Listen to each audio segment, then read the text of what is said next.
अतः श्री साई चरित्र अध्याय 9 विदा होते समय बाबा की आज्ञा का पालन और अवज्ञा करने के परिणामों के कुछ उदाहरण, भिक्षावृत्ति और उसकी आवश्यकता, भक्तों, तरखड़ कुटुंब के अनुभव। गत अध्याय के अंत में केवल इतना ही संकेत किया गया था कि लौटते समय जिन्होंने बाबा के आदेशों का पालन किया वे सकुशल घर लौटे और जिन्होंने अवज्ञा की उन्हें दुर्घटनाओं का सामना करना पड़ा। इस अध्याय में यह कथन अन्य कई पुष्टिकारक घटनाओं और अन्य विषयों के साथ विस्तार पूर्वक समझाया जाएगा। शिरडी यात्रा की विशेषता। शिरडी यात्रा की एक विशेषता यह थी कि बाबा की आज्ञा के बिना कोई भी शिरडी से प्रस्थान नहीं कर सकता था और यदि किसी ने किया भी तो मानो उसने अनेक कष्टों को निमंत्रण दे दिया। परंतु यदि किसी को शिरडी छोड़ने की आज्ञा हुई तो फिर वहाँ उसका ठहरना नहीं हो सकता था। जब भक्तगण लौटने के समय बाबा को प्रणाम करने जाते तो बाबा उन्हें कुछ आदेश दिया करते थे जिनका पालन अति आवश्यक था। यदि इन आदेशों की अवज्ञा कर कोई लौट गया तो निश्चय ही उसे किसी न किसी दुर्घटना का सामना करना पड़ता था। ऐसे कुछ उदाहरण यहाँ दिए जाते हैं। तात्या कोते पाटिल। एक समय तात्या कोते पाटिल गंगे में बैठकर कोपरगांव को बाजार जा रहे थे। वे शीघ्रता से मस्जिद में आए, बाबा को नमन किया और कहा कि मैं कोपरगांव के बाजार को जा रहा हूँ। बाबा ने कहा, शीघ्रता न करो, थोड़ा ठहरो, बाजार जाने का विचार छोड़ दो और गांव के बाहर न जाओ। उनकी उतावली को देखकर बाबा ने कहा, अच्छा, कम से कम श्यामा को साथ लेते जाओ। बाबा की आज्ञा की अवहेलना करके उन्होंने तुरंत तांगा आगे बढ़ाया। तांगे के 2 घोड़ों में से एक घोड़ा, जिसका मूल्य लगभग 300 रुपया था, अति चंचल और द्रुतगामी था। रास्ते में सावली विहीर ग्राम पार करने के पश्चात ही वह अधिक वेग से दौड़ने लगा। अकस्मात ही उसकी कमी में मोच आ गई। वह वहीं गिर पड़ा। यदि तात्या को अधिक चोट तो न आई, परंतु उन्हें अपनी साई माँ के आदेशों की स्मृति अवश्य हो आई। एक अन्य अवसर पर कोल्हार ग्राम को जाते हुए भी उन्होंने बाबा के आदेशों की अवज्ञा की थी और ऊपर वर्णित घटना के समान ही दुर्घटना का उन्हें सामना करना पड़ा था। एक यूरोपियन महाशय। एक समय बम्बई के एक यूरोपियन महाशय नाना साहेब चांदोरकर से परिचय पत्र प्राप्त कर किसी विशेष कार्य से शिरडी आए। उन्हें एक आलीशान तंबू में ठहराया गया। वे तो बाबा के समक्ष नत होकर कर कमलों को चुंबन करना चाहते थे। इसी कारण उन्होंने 3 बार मस्जिद की सीढ़ियों पर चढ़ने का प्रयत्न किया, परंतु बाबा ने उन्हें अपने समीप आने से रोक दिया। उन्हें आंगन में ही ठहरने और वहीं से दर्शन करने की आज्ञा मिली। इस विचित्र स्वागत से अप्रसन्न होकर उन्होंने शीघ्र ही शिरडी से प्रस्थान करने का विचार किया और विदा लेने के हेतु वे वहाँ आए। बाबा ने उन्हें दूसरे दिन जाने और शीघ्रता न करने की राय दी। अन्य भक्तों ने भी उनसे बाबा के आदेश का पालन करने की प्रार्थना की, परंतु वे सब की उपेक्षा कर तांगे में बैठकर रवाना हो गए। कुछ दूर तक घोड़े ठीक ठीक चलते रहे, परंतु सावली विहीर नामक गांव पार करने पर एक बाईसाइकिल सामने से आई, जिसे देखकर घोड़े भयभीत हो गए और द्रुत गति से दौड़ने लगे। फलस्वरूप तांगा उलट गया और महाशय जी नीचे लुढ़क गए और कुछ दूर तक तांगे के साथ साथ खिसकते चले गए। लोगों ने तुरंत अस्पताल में शरण लेनी पड़ी। इस घटना से भक्तों ने शिक्षा ग्रहण की कि जो बाबा के आदेशों की अवहेलना करता है उन्हें किसी न किसी प्रकार की दुर्घटना का शिकार होना ही पड़ता है, और जो आज्ञा का पालन करते हैं वे सकुशल और सुखपूर्वक घर पहुंच जाते हैं। भिक्षावृत्ति की आवश्यकता। अब हम भिक्षावृत्ति के प्रश्न पर विचार करेंगे। संभव है कुछ लोगों के मन में संदेह उत्पन्न हो कि जब बाबा इतने श्रेष्ठ पुरुष थे तो फिर उन्होंने आजीवन भिक्षावृत्ति पर ही क्यों निर्वाह किया। इस प्रश्न को 2 दृष्टिकोण समक्ष रख कर हल किया जा सकता है। पहला दृष्टिकोण, भिक्षावृत्ति पर निर्वाह करने का कौन अधिकारी है। शास्त्रानुसार वे व्यक्ति जिन्होंने 3 मुख्य आसक्तियाँ कामिनी, कांचन और कीर्ति का त्याग कर आसक्ति मुक्त हो संन्यास ग्रहण कर लिया हो, वे ही भिक्षावृत्ति के उपयुक्त अधिकारी हैं, क्योंकि वे अपने गृह में भोजन तैयार करने का प्रबंध नहीं कर सकते, अतः उन्हें भोजन कराने का भार गृहस्थों पर ही है। श्री साई बाबा न तो गृहस्थ थे और न वानप्रस्थी, वे तो बाल ब्रह्मचारी थे। उनकी यह दृढ़ भावना थी कि विश्व ही मेरा गृह है। वे तो स्वयं ही भगवान वासुदेव विश्व पालन करता तथा पर ब्रह्म थे, अतः वे भिक्षा उपार्जन के पूर्ण अधिकारी थे। दूसरा दृष्टिकोण, पंचसुना, पंच पाप और उनका प्रायश्चित। सबको यह ज्ञात है कि भोजन सामग्री या रसोई बनाने के लिए गृहस्थाश्रमियों को 5 प्रकार की क्रियाएं करनी पड़ती हैं। खंडनी पीसना, पेषणी दलना, उदकुंभी बर्तन मलना, मार्जनी मंजना और धोना, चूल्ही चूल्हा सुलगाना। इन क्रियाओं के परिणाम स्वरूप अनेक कीटाणुओं और जीवों का नाश होता है और इस प्रकार गृहस्थाश्रमियों को पाप लगता है। इन पापों के प्रायश्चित स्वरूप शास्त्रों ने 5 प्रकार के यज्ञ करने की आज्ञा दी है, अर्थात ब्रह्म यज्ञ अर्थात वेदाध्ययन, ब्रह्म को अर्पण करना या वेद का अध्ययन करना, पितृयज्ञ पूर्वजों को दान, देव यज्ञ देवताओं को बलि, भूत यज्ञ प्राणियों को दान, मनुष्य अतिथि यज्ञ मनुष्यों अतिथियों को दान। यदि यह क्रम विधि पूर्वक शास्त्रानुसार किया जाए तो चित्त शुद्ध होकर ज्ञान और आत्मानुभूति की प्राप्ति सुलभ हो जाती है। बाबा द्वार द्वार जाकर गृहस्थाश्रमियों को इस पवित्र कर्तव्य की स्मृति दिलाते रहते थे और वे लोग अत्यंत भाग्यशाली हैं जिन्हें घर बैठे ही बाबा से शिक्षा ग्रहण करने का अवसर मिल जाता था। भक्तों के अनुभव। अब हम अन्य मनोरंजक विषयों का वर्णन करते हैं। भगवान कृष्ण ने गीता में कहा है, जो मुझे भक्ति पूर्वक केवल एक पत्र, फूल, फल या जल भी अर्पण करता है तो मैं उस शुद्ध अंतःकरण वाले भक्त के द्वारा अर्पित की गई वस्तु को सहर्ष स्वीकार कर लेता हूँ। यदि भक्त सचमुच में श्री साईं बाबा की कुछ भेंट देना चाहता है और बाद में यदि उसे अर्पण करने की विस्मृति भी हो गई थी तो बाबा उसे या उसके मित्र द्वारा उस भेंट की स्मृति कराते और भेंट देने के लिए कहते तथा भेंट प्राप्त कर उसे आशीष देते थे। नीचे कुछ ऐसी घटनाओं का वर्णन किया जाता है। तरखड़ कुटुंब, पिता और पुत्र। श्री रामचंद्र आत्माराम उपनाम बाबा साहेब तरखड़ पहले प्रार्थना समाजी थे। तथारी वे बाबा के परम भक्त थे। उनकी स्त्री और पुत्र तो बाबा के एक घनिष्ठ भक्त थे।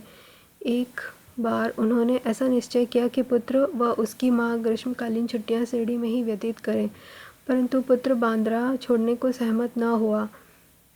उसे भय था कि बाबा का पूजन घर में विधि पूर्वक न हो सकेगा, क्योंकि पिताजी प्रार्थना समाजी हैं और संभव है कि वे श्री साईं बाबा के पूजनादि का उचित ध्यान न रख सके। परंतु पिता के आश्वासन देने पर कि पूजन यथाविधि ही होता रहेगा, माँ और पुत्र ने एक शुक्रवार की रात्रि में शिरडी को प्रस्थान कर दिया। दूसरे दिन शनिवार को श्रीमान तरखड़ ब्रह्म मुहूर्त में उठे और स्नानादि कर पूजन प्रारंभ करने के पूर्व बाबा के समक्ष साष्टांग दंडवत करके बोले, हे बाबा, मैं ठीक वैसा ही आपका पूजन करता रहूँगा जैसा कि मेरा पुत्र करता रहा है, परंतु कृपा कर इसे शारीरिक परिश्रम तक ही सीमित न रखना। ऐसा कहकर उन्होंने पूजन आरंभ कर दिया और मिश्री का नैवेद्य अर्पित किया, जो दोपहर के भोजन के समय प्रसाद के रूप में वितरित कर दिया गया। उस दिन की संध्या तथा अगला दिन इतवार भी निर्विघ्न व्यतीत हो गया।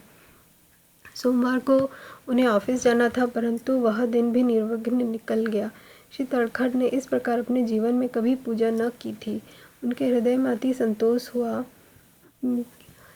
हुआ कि पुत्र को दिए गए वचनानुसार पूजा यथाक्रम संतोषपूर्वक चल रही है। अगले दिन मंगलवार को सदैव की भांति उन्होंने पूजा की और ऑफिस को चले गए। दोपहर को घर लौटने पर जब वे भोजन को बैठे तो थाली में प्रसाद न देखकर उन्होंने अपने रसोइये से इस संबंध में प्रश्न किया। उसने बतलाया कि आज भी स्मृतिवश वे नैवेद्य अर्पण करना भूल गए हैं। यह सुनकर वे तुरंत अपने आसन से उठे और बाबा को दंडवत कर क्षमा याचना करने लगे तथा बाबा से उचित पथ प्रदर्शन न करने तथा पूजन को केवल शारीरिक परिश्रम तक ही सीमित रखने के लिए उल्हाना देने लगे।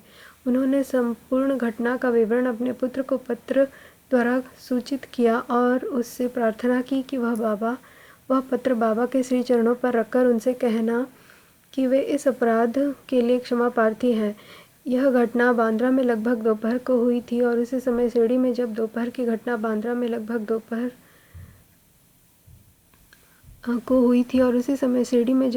की आरती प्रारंभ होने वाली थी कि बाबा ने श्रीमती तरखड़ से कहा, माँ, मैं कुछ भोजन पाने के विचार से तुम्हारे घर बांद्रा गया था। द्वार में ताला लगा देख कर भी मैंने किसी प्रकार गृह में प्रवेश किया, परंतु वहाँ देखा कि भाव श्री तरखड़ मेरे लिए कुछ भी खाने को नहीं रख गए हैं, अतः आज मैं भूखा ही लौट आया हूँ। किसी को भी बाबा के वचनों का अभिप्राय समझ में नहीं आया, परंतु उनके पुत्र जो समीप ही खड़ा था सब कुछ समझ गया कि बांद्रा में पूजन में कुछ तो भी त्रुटि हो गई है। इसलिए वह बाबा से लौटने की अनुमति मांगने लगा, परंतु बाबा ने आज्ञा न दी और वहीं पूजन करने का आदेश दिया। उनके पुत्र ने शिरडी में जो कुछ हुआ उसे पत्र में लिखकर पिता को भेजा और भविष्य में पूजन में सावधानी बरतने के लिए विनती की। दोनों पत्र डाक द्वारा दूसरे दिन दोनों पक्षों को मिले। क्या यह घटना आश्चर्यपूर्ण नहीं है? श्रीमती तड़खड़। एक समय श्रीमती तड़खड़ ने 3 वस्तुएं अर्थात भरित भुर्ता यानी मसला मिश्रित भुना हुआ बैंगन और दही, काचरिया बैंगन के गोल टुकड़े घी में तले हुए और पेड़ा मिठाई बाबा के लिए भेजी। बाबा ने उन्हें किसी प्रकार स्वीकार किया। इसे अब हम देखेंगे। बांद्रा के श्री रघुवीर भास्कर पुरंदरे बाबा के परम भक्त थे। एक समय वे शिरडी को जा रहे थे। श्रीमती तड़खड़ ने श्रीमती पुरंदरे को 2 बैंगन दिए और उनसे प्रार्थना की कि शिरडी पहुंचने पर वे एक बैंगन का भुर्ता और दूसरे का काचरिया बनाकर बाबा को भेंट कर दें। शिरडी पहुंचने पर श्रीमती पुरंदरे भुर्ता लेकर मस्जिद को गई। बाबा उसी समय भोजन को बैठे ही थे। बाबा को वह भुर्ता बड़ा स्वादिष्ट प्रतीत हुआ, इस कारण उन्होंने थोड़ा थोड़ा सभी को वितरित किया। इसके पश्चात ही बाबा ने काचरिया मांग रहे हैं वे बड़े राधा कृष्ण माई के पास संदेश भेजा गया कि बाबा काचरिया मांग रहे हैं।